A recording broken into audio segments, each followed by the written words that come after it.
Hello friends, कैसे हैं आप सभी लोग। मैं अर्चना सिंह आपका वेलकम करती हूँ अपने चैनल सक्सेस मंच में।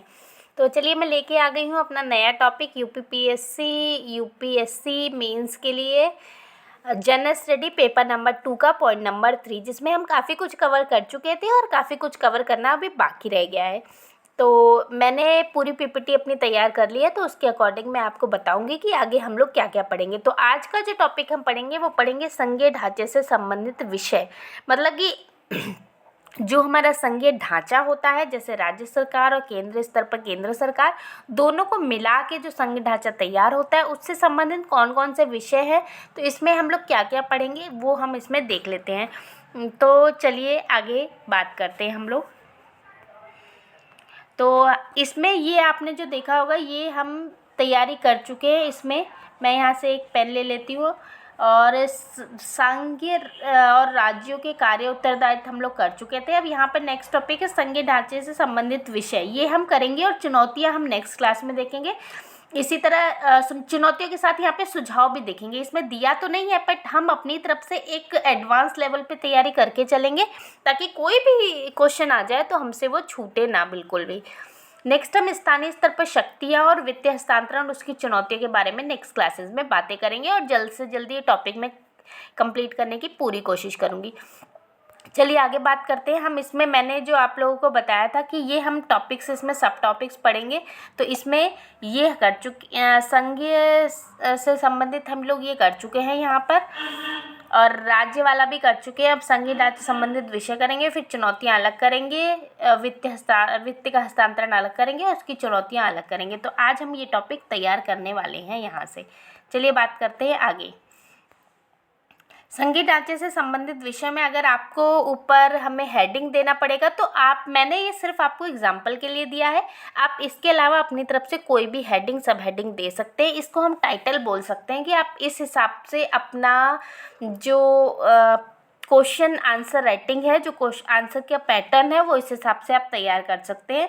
मतलब कि भारत का संविधान एक संघीय व्यवस्था का प्रावधान करता है जिसमें केंद्र और राज्यों के बीच शक्तियों का विभाजन स्पष्ट रूप से किया गया है। ये संघीय ढांचा भारत की विविधता को बनाए रखने और राष्ट्रीय एकता में सुनिश्चित करने के लिए अपनाया गया है। तो ये एक आप कह सकते हो कि एक आंसर राइटिंग की शुरुआत आप इस तरह से इसमें कर सकते हैं। अगर क्वेश्चन आएगा कि आप संघीय ढांचे से क्या समझते हैं, संघीय ढांचे से संबंधित विषयों के बारे में समझाइए, तो किसी भी आंसर राइटिंग की शुरुआत 2-3 लाइनों में इस टाइप से आप कर सकते हैं लॉन्ग आंसर राइटिंग के तरह। चलिए हम नेक्स्ट बात करते हैं इसमें तो हम सबसे पहले देखेंगे इसमें संघीय ढांचे की परिभाषा। तो संघीय ढांचे की परिभाषा में हम इसमें संघीय ढांचा वह शासन व्यवस्था है जिसमें 2 स्तरों पर सरकारें होती हैं, जैसा कि मैंने अभी पहले आपको बताया कि एक होती है केंद्र सरकार और इसमें होती है दूसरी राज्य सरकार। अब ये दोनों सरकारें अपने अपने क्षेत्राधिकार में स्वतंत्र रूप से कार्य करती है, लेकिन संविधान द्वारा परिभाषित शक्तियों और दायरों के अंतर्गत, मतलब कि जो भी संविधान में इनकी लिमिटेशन बताई गई है उस लिमिटेशन को ध्यान में रखते हुए संसद अपना कार्य करती है, और राज्य की तो विधायिका है, विधान पालिका है, विधान परिषदें हैं, वो सब अपना कार्य करती हैं। लेकिन इस संविधान को ध्यान में रखकर, उनकी लिमिटेशन को ध्यान में रखकर, उनकी जो आज्ञा है उसका पालन करने के अनुसार हम इसमें नेक्स्ट बात करते हैं संघीय ढांचे की विशेषताएं क्या क्या हैं। अब विषय के अंतर्गत विशेषताएं आ जाएंगी, महत्व आ जाएंगे, संघीय ढांचा होता क्या है, यही इसके विषय होंगे। तो आपको थोड़ा सा अपना माइंड भी इलेबोरेट करके रखना है कि अगर विषय पूछा है तो हम इसमें क्या लिख सकते हैं। तो इसमें विषय में विशेषताएं लिखेंगे। आपके संघीय ढांचे का मतलब क्या होता है पहले आपने ये बता दिया, फिर उसके विशेषताओं के बारे में बताएंगे, उसके बाद उसके महत्व के बारे में बताएंगे, यही सब इसमें बताएंगे। फिर जब चुनौतियों का अलग से टॉपिक दिया हुआ है, चुनौतियों के साथ आप सुझाव भी उसमें देंगे अपनी तरफ से। तो चलिए आगे बात करते हैं हम।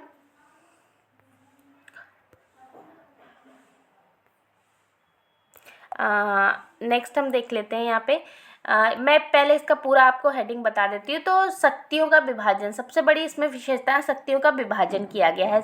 ये हमने लास्ट क्लास में भी पढ़ा था कि 7वीं अनुसूची में 3 शक्तियों का विभाजन किया है, संघ सूची, राज्य सूची और समवर्ती सूची। संघ सूची में केंद्र के विषय होते हैं जैसे कि रक्षा और विदेश नीति, राज्य सूची के विषय होते हैं जैसे पुलिस और कृषि, और दोनों के लिए जो कॉमन विषय होते हैं वो होते हैं शिक्षा और पर्यावरण। तो सबसे बड़ी विशेषता यही है कि हमारे जो संविधान में है, संघीय ढांचे में शक्तियों का विभाजन किया गया है 7वीं अनुसूची के अनुसार, और संघ सूची, राज्य सूची और समवर्ती सूची में बांटा गया है विषयों को। चलिए नेक्स्ट बात कर लेते हैं हम। अब इसमें क्या है, संविधान की सर्वोच्चता के बारे में बताया गया है कि भारत का जो संविधान है भारत का सर्वोच्च कानून है, और किसी भी सरकारी का कार्य जो होता है, जो वो काम करते हैं, वो संविधान के अनुसार ही होना चाहिए। चलिए नेक्स्ट बात करते हैं। नेक्स्ट हमारा जो पॉइंट आएगा इसमें वो है संविधान का कठोर व लचीला स्वरूप होना चाहिए। मतलब कि संविधान जो होता है बहुत ज़्यादा कठोर भी नहीं होना चाहिए, बहुत ज़्यादा लचीला भी नहीं होना चाहिए। संविधान संशोधन की जो प्रक्रिया है वो संघीय और एकात्मक दोनों ढांचों की प्रकृति को बताती है। तो बहुत ज़्यादा इतना हार्ड नहीं होना चाहिए कि कोई भी राज्य सरकार या केंद्र सरकार उसे अपना ही ना पाए, और इतना ढीला भी नहीं होना चाहिए कि सब लोग उसे एडवांस में ले लें, एडवांटेज उसका उठा सकें। तो इस हिसाब से कानून है हमारा संविधान का। चलिए नेक्स्ट बात करते हैं हम। तो इसमें है स्वायत्तता का प्रावधान होना चाहिए। राज्य सरकार को कुछ विषयों पर स्वतंत्रता दी गई है ताकि वे समस्या अपनी जो भी उनकी पर्सनल समस्याएं हैं उसके अनुसार वो अपना निर्णय ले सकें। नेक्स्ट हम लोग बात करेंगे इसमें वित्तीय शक्तियों का वितरण। मतलब कि जो वित्तीय शक्तियां हैं उनका जो वितरण है वो केंद्र और राज्यों के लिए वित्तीय जो संसाधन है उसके अनुसार करें और अलग अलग करें। मतलब कि हर राज्य के लिए अलग वित्तीय संसाधनों के वितरण का प्रावधान दिया गया है, क्योंकि हर राज्य में विविधता पाई जाती है, तो उसी विविधता के अनुसार उनके जो वित्तीय संसाधन है उसका वितरण किया जाना चाहिए। नेक्स्ट इसमें हम बात करेंगे तो संघीय न्यायपालिका। मतलब कि हमारा जो कॉन्स्टिट्यूशन है उसकी एक बहुत बड़ी विशेषता है, हमारा एक संघीय न्यायपालिका है। विवादों के समाधान के लिए यहाँ सुप्रीम कोर्ट की व्यवस्था की गई है, जो कि केंद्र और राज्यों के बीच संतुलन को, सामंजस्य को बनाए रखती है। तो ये एक बहुत बड़ी विशेषता है हमारे संघीय ढांचे की। तो ये हमने यहाँ बात कर ली अपने संघीय ढांचे के बारे में। अब हम बात करेंगे संघीय ढांचे के महत्व के बारे में। तो संघीय ढांचे का ऐसा महत्व क्यों है जिसके अनुसार हम लोग अपना संविधान इस हिसाब से बनाए रखते हैं। तो इसमें हम लोग लिखेंगे, सबसे पहले हम इसमें टॉपिक लिखेंगे विविधता का संरक्षण। मतलब कि इसमें क्या होता है कि अलग अलग राज्य हैं हमारे देश में, अलग अलग यूनियन टेरिटरी है, तो उसमें बहुत सारी विविधता पाई जाती है। तो संघीय व्यवस्था क्षेत्रीय और सांस्कृतिक विविधता को बनाए रखने में सहायक होती है कि अलग अलग यूनियन टेरिटरी, अलग अलग राज्य, अलग अलग संस्कृति, इसको जो एक साथ बनाए रखने के लिए संघीय ढांचे की बहुत महत्वपूर्ण भूमिका होती है। नेक्स्ट इसमें हम बात करेंगे स्थानीय मुद्दों का समाधान होता है संघीय ढांचों के। अगर हमारा देश संघीय ढांचे में है तो इससे स्थानीय मुद्दों का समाधान होता है। राज्य को स्वायत्तता देकर स्थानीय मुद्दों का प्रभावी समाधान सुनिश्चित किया जा सकता है।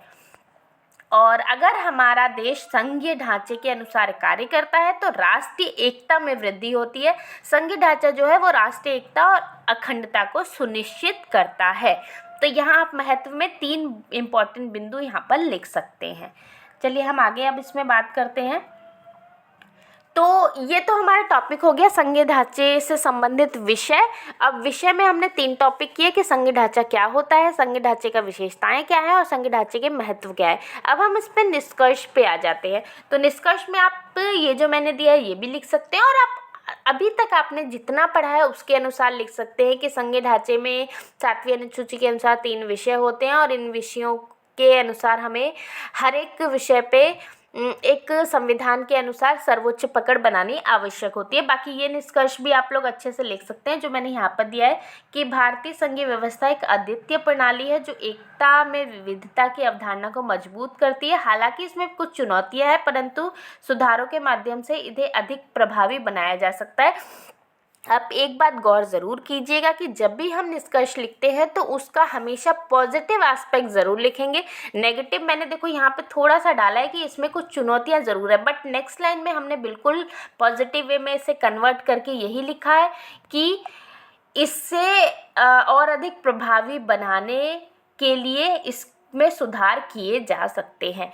तो ये एक आंसर राइटिंग का इम्पॉर्टेंट पहलू होता है। और अगर ये टॉपिक ख़त्म होता है और आपका बहुत अच्छा रिस्पॉन्स आता है तो मैं आंसर राइटिंग की क्लास भी जल्दी लेके आऊँगी। आपकी मेरी वीडियो पे जैसा रिस्पॉन्स आएगा मैं वीडियो वैसे ही आपके सामने लेकर आऊँगी, क्योंकि इन वीडियोज़ को बनाने में मेहनत भी काफ़ी लगती है। मेरे पास कोई टीम नहीं है, मैं अकेले ही सारा काम कर रही हूँ।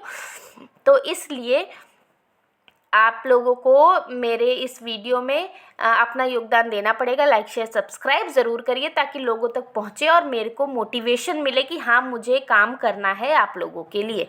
तो चलिए आज के लिए बस इतना ही। Thank you, thanks for watching success मन। बट लाइक शेयर सब्सक्राइब बिल्कुल मत भूलिए, बेल आइकन ज़रूर दबाइए ताकि आगे आने वाली वीडियो की नोटिफिकेशन आप लोगों तक पहुँच जाए। Thank you, thanks for watching.